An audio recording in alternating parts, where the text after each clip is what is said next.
চড়ক পুজো। রাজ্যের পাশাপাশি চড়ক পুজোর ব্যস্ততা পরিলক্ষিত হলো মালদা জেলা জুড়ে। সোমবার ভোর থেকেই চরম ব্যস্ত গাজন ভক্তরা। প্রতি বছরের ন্যায় এই বছরও চড়ক পুজো উপলক্ষে সোমবার শহর থেকে গ্রাম বিভিন্ন প্রান্তে লক্ষ্য করা গেল গাজন উৎসব। এরকমই কিছু ছবি দেখা গেল পুরাতন মালদা মোহনবাগান মাঠে। এদিন ভোর থেকেই চড়ক পুজো উপলক্ষে গাজন উৎসবের শিল্পীদের বিভিন্ন ছদ্মবেশে নাচ করতে দেখা গেল। আর এই নাচ দেখতে বিপুল মানুষের ঢল লক্ষ্য করা গেল মোহনবাগান মাঠে। এদিন কেউ কালী, কেউ শিব, কেউ বা রাধাকৃষ্ণ সেজে বিভিন্ন অনুষ্ঠানে অংশগ্রহণ করে। বাংলার উৎসবগুলোর মধ্যে আরেকটি অন্যতম উৎসব হলো চড়ক পুজো। চৈত্র সংক্রান্তির দিন এই উৎসব হলেও একদিনে কিন্তু শেষ হয় না উৎসবের আমেজ। বৈশাখ মাসের প্রথম 2-3 দিন ধরে চলে এই চড়ক পুজোর উৎসব।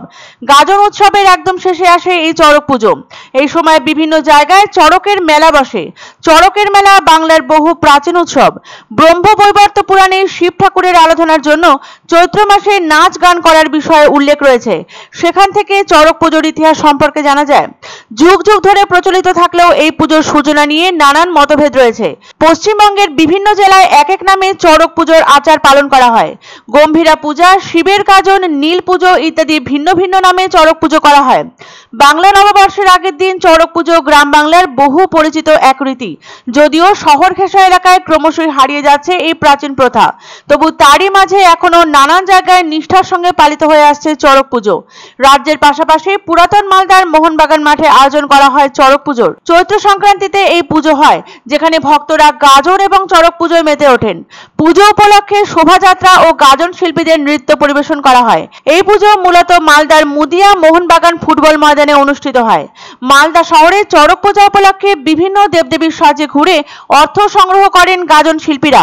চৈত্র মাসের শেষ দিনে 3 দিনের গাজন উৎসবের পরিসমাপ্তি হয় চড়ক পূজার মধ্য দিয়ে। এদিন পশ্চিমবঙ্গের বিভিন্ন জায়গায় আয়োজন করা হয় চড়ক মেলার, যেখানে শিব ভক্তরা বিভিন্ন শারীরিক কসরত ও নাচের মাধ্যমে একাত্ম হওয়ার চেষ্টা করেন তাদের আরাধ্য দেবতা দেবাদিদেব মহাদেবের সঙ্গে। গোটা চৈত্র মাস ধরে কঠোর নিয়ম পালন করে চড়ক পূজা উপলক্ষে বিভিন্ন দেবদেবীর সাজে ঘুরে অর্থ সংগ্রহ করেন গাজনের সন্ন্যাস নেওয়া শিল্পীরা। 1 মাস নিরামিষ ভোজন করে নিয়ম নিষ্ঠার সঙ্গে সংযম পালন করেন শিব ভক্তরা। সোমবার সকালে মালদা জেলায় পরিলক্ষিত হলো কেউ শিব, কেউ কালী, কেউ দুর্গা, আবার কেউ বা ভূত সেজে হাজরা নৃত্যে অংশগ্রহণ করেন। নৃত্য করে সারা শহর পরিক্রমা করেন গাজন সন্ন্যাসীরা। গাজন শিল্পীদের সেই শোভাযাত্রা দেখতে রাস্তার 2 ধারে ভিড় জমিয়েছিলেন হাজার হাজার মানুষ। সারাদিন ধরে বিভিন্ন ধর্মীয় কর্মসূচির পর সন্ধ্যাবেলা ঘোরানো হলো চড়ক। চড়ক পূজা মূলত গ্রামীণ লোকাচার অনুযায়ী কৃষি দেবতা শিবের আবাহন, দুরারোগ্য ব্যাধি থেকে মুক্তি, নিঃসন্তান দম্পতির সন্তান লাভ, মনের বাসনা পূরণ সহ মহাদেবের সন্তুষ্টি প্রাপ্তি এই পূজার উদ্দেশ্য।